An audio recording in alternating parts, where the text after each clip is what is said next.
So he wasn't born of a virgin then? So you're saying that Jesus was not born of a virgin?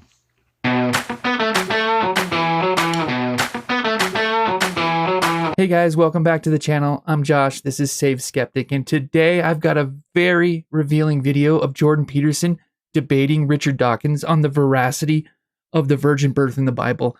And we're going to see Richard Dawkins really pushing Peterson hard on whether he believes that this miracle was actually a physical thing that happened, or if he just believes in the symbolic truth of the matter. But pay attention to how their worldviews collide and how it makes it difficult for each of them to understand each other. We're going to see how Richard Dawkins, as a naturalist, only accepts science as truth. And it is this view by Dawkins that leads him to push Peterson on the questions of miracles in the Bible. But he's not going to like Peterson's answer because the two of them, they look at the world in entirely different ways. So when you watch this video, think about why Dawkins is so interested in getting Peterson to answer this specific question. Why does it matter so much to him? Think about that. And then on the flip side, ask yourself, why is Jordan so hesitant to give him what he wants? It's very interesting. We'll talk about it on the flip side. I see no truth value in the claims of Christianity, the virgin birth, the resurrection, the miracles. Do you believe in any of those?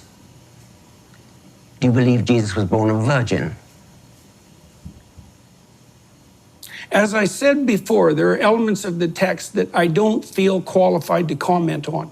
My experience has been that the more, I know from a metaphorical perspective and from a mythic perspective what the story of the virgin birth means, and I accept that. I know, for example, that any culture that doesn't hold the image of the woman and infant sacred dies. And I don't know how that needs to be expressed in a form. Is it true, though? Do you mean that you don't know? Well, let me ask you about that, because truth, this is something I talked with Sam Harris about too. Truth, as we know, is a tricky business. Do you think there are differences in the truth claims between different writers of fiction? Like, is Dostoevsky more profound than... No, well, I wouldn't call fiction truth claims anyway. I mean, these are... Then on what grounds do we rank order the fiction in terms of quality? Like, Dostoevsky is a profound purveyor of fiction on the philosophical front, unbelievably deep and profound. Yes, there's something true about what he's writing about. It's nothing to do with the truth that science is concerned with. The truth of science is the truth that gets us to the moon. I mean, this is nothing to do with whether one writer of fiction has a sort of insight into human nature. That goes without saying. I accept that. Okay, so how do we deal with the notion that on the purely factual side, how do we deal with the idea, let's take you talked about clitoridectomy, let's talk about the oppression of women. Yes. We make a scientific case that that's inappropriate? Or is it a case that we're making on some other grounds? Like I see in the Judeo-Christian tradition, one of the earliest pronouncements is that both men and women carry the image of God, both. And that sets a certain tone to everything that follows. And it is a remarkable proclamation, given its radical age, that both men and women carry the image of God and are to be treated as something with intrinsic value outside of the domain of power and politics. And it isn't obvious to me, having thought about this a lot, how we deal with that in the pure realm of fact. Because one of the facts is, if I can oppress you, why the hell shouldn't I? Yeah, my job is to keep things on track here. I think there are a number of questions which Professor Dawkins has asked quite directly that we still haven't really heard an answer to. Okay. When Professor Dawkins asking about the virgin birth, you started talking about metaphor, you started talking about myth. I think anybody listening to this conversation will understand that maybe a society that doesn't believe in the virgin birth won't work. Maybe that's the predictive power that you're talking about. But I think you must understand that when Professor Dawkins is asking you, do you believe that Jesus was born of a virgin? He means something like a biological fact. And by the way, saying I don't know, or saying, I'm not qualified to comment, is an answer to that question. But is that your answer, that you don't know? I said earlier, and I would hold to this, is that there are elements of the text that I don't know how to, that I'm incapable of fully accounting for. I can't account for what the fundamental reality and significance of the notion of the resurrection is. My knowledge just ends.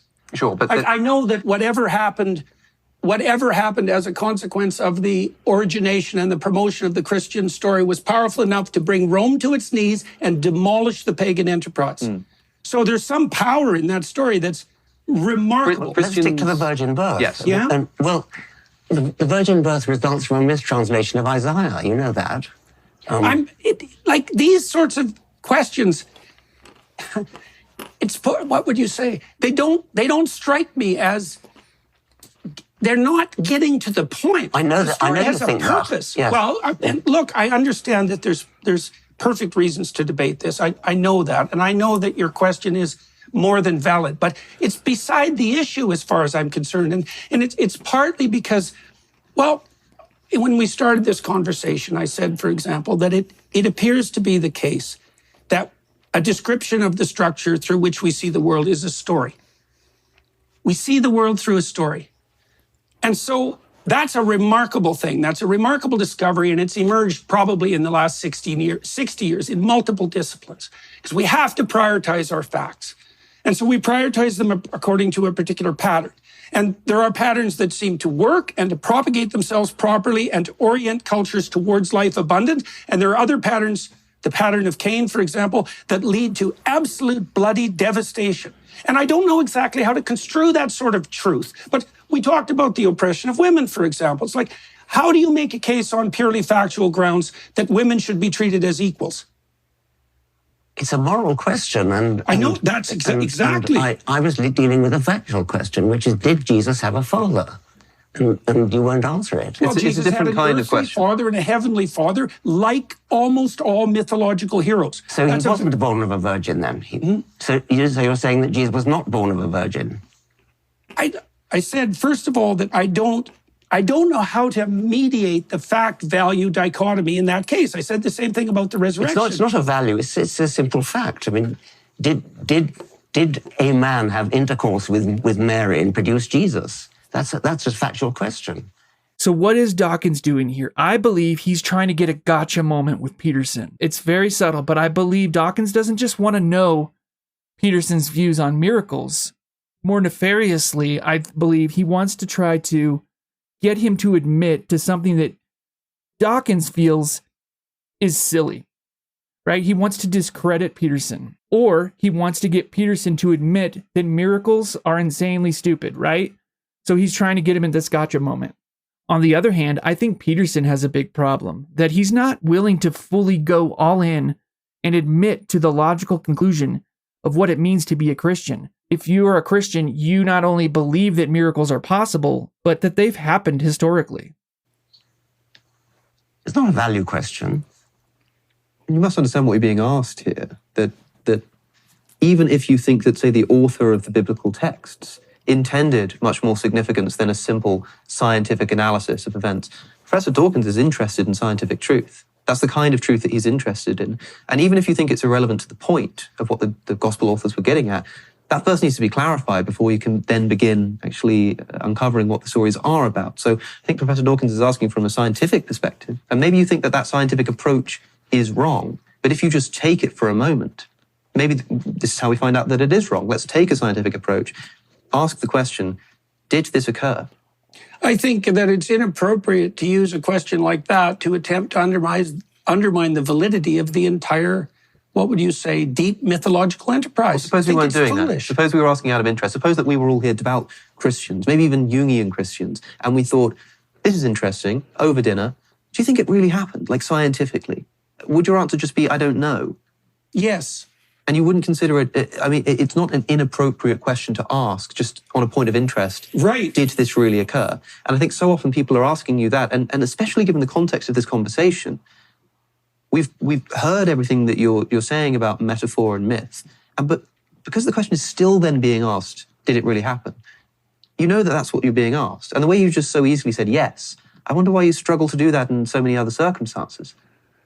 I think because I don't look at the situation the same. The way that Dr. Dawkins and I look at the situation are really quite different and at many, many, many levels. Okay, so Jordan Peterson here, he is really struggling with the fact that he knows there's power in Christ. I mean, he says it, but the fact that he comes from such an academic world where miracles are looked down upon, I think that's what's keeping him from going all in. And instead, he focuses on the mythical and the symbolic truth that it carries. And not that that's incorrect. I mean, there is truth to that, but it's not all of the truth. While I do want Peterson to answer this question, I don't like what Dawkins is doing here. The whole point of his question is to get Peterson to admit to something that's counter to academia. And it's just, I don't know, it just seems mean. And I know Jordan understands this, and I think that's why he's avoiding answering the question directly, where he's sidestepping and he's giving some sort of appeal to the fact that he doesn't see the world in the same way that Dawkins does. But really, what's at stake for Jordan in answering a question like this? I think it's twofold, right? It's a fear of losing respect from academia, which he spent his entire life building up his reputation, and to see it go out the window in a flash because he admits to something like the miraculous. On the other hand, if he says he doesn't believe in the virgin birth, he's denying the very Christ that brought him to tears in this video right here.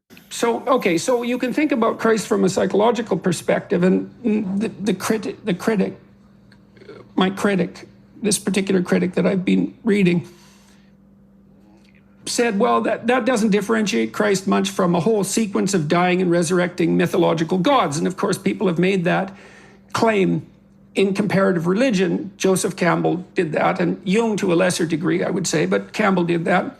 But the difference, and C.S. Lewis pointed this out as well, the difference between those mythological gods and Christ was that there's a historical representation of his existence as well. Now, you can debate whether or not that's genuine.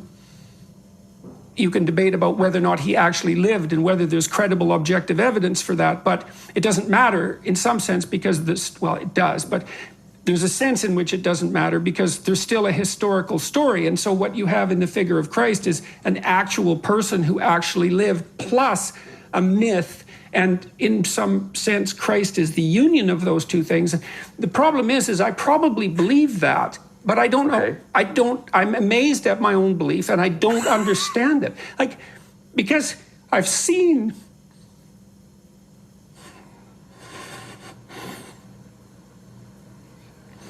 sometimes the objective world and the narrative world touch. That's Jungian synchronicity. And I've seen that many times in my own life. And so in some sense, I believe it's undeniable. We have a narrative sense of the world. For me, that's been the world of morality. That's the world that tells us how to act. It's real. We treat it like it's real. It's not the objective world. But the narrative and the objective world touch. And the ultimate example of that, in principle, is supposed to be Christ. But I don't know that seems to me oddly plausible. Yeah. But I still don't know what to make of it. Partly because it's too terrifying a reality to fully believe. I don't even know what would happen to you if you fully believed it. If you believed in the story of Christ, or if you believed that history and let's say the narrative meet, let's both, I think. I think because when you believe that, you buy both those stories. You believe that the narrative and the objective can actually touch. I think Jordan is going to have to make a choice here. He's going to have to decide whether to fully jump in for Christ or to just stand on the fence for eternity and refuse to publicly admit that he does believe in miracles. And I do believe he believes in miracles because of the video we just watched, right? By the way, admitting to miracles is not science denial. In fact, it is the very acknowledgement of the truth that the world is ordered in a certain way that would require a miracle to happen in order to defy that order. But anyway, let's continue. So even on the meme question, for example, I know the literature on the history of religious ideas. I see how these ideas have battled across millennia in a manner that is very reminiscent to me of the same sort of claim that Dr. Dawkins is putting forward with regards to meme. I know that literature. Dr. Dawkins doesn't know that literature. And it's very difficult for me to communicate from within the confines of that literature because it's extensive and deep. And we're dealing with things that we don't understand the relationship between metaphoric truth and value-predicated truth and factual truth. We don't understand that. It's a big problem. We cannot, there's no evidence whatsoever from the scientific perspective that we can orient ourselves in the world merely in consequence of the facts. Sure. And that's a fact. And it's a fact that's been detailed out in great detail in the last 60 years by people from a variety of different disciplines. We have to prioritize the facts. That's a value hierarchy.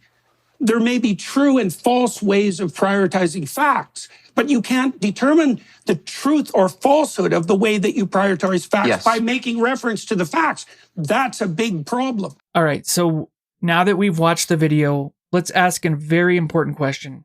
What's at stake with the virgin birth? I mean, does it really matter? Well, the Bible teaches that because Adam sinned and was separated from God, that all who are born of Adam are going to be separated from God. If Jesus had been born of Joseph rather than the Holy Spirit, he would have inherited original sin and therefore making him imperfect and unable to save others. His death would have just been the end of another sinner, offering no redemption, no justification through faith, and no hope of a resurrection to prove his righteousness. Without the virgin birth, God did not enter into humanity, and therefore he did not save the world. This reality is what makes Jesus' birth not merely natural, but supernatural. A natural birth would dismantle the entire gospel and turn the good news of Jesus Christ into an insignificant historical event. Not to mention, the Bible would have been in error when Isaiah prophesied of the virgin birth hundreds of years before Christ. We find it in Isaiah 7:14, which says, "Behold, a virgin will be with child and bear a son, and she will call his name Emmanuel," which means God with us. It's an amazing thing that God came down, was born of a virgin, lived, died, rose again, and came to fix what we messed up in this world. It's truly amazing, and I believe Peterson understands this, he knows it, but in order for him to find fullness in his relationship with Christ, I think he has to be willing to take his love of academia, the God of academia, if you will, and put it aside, and put his fear of man aside to proclaim the truth that he knows deep in his heart, that God himself came down, was born of a virgin, lived a perfect life, died on the cross, and was rose again to give us new life. I do hope that Peterson one day does come out and proclaim this truth, but, we can only wait and see. In the meantime, did you guys like the video? What did I miss? Again, you guys are smarter than me. I would love to hear from you, and take care, and God bless.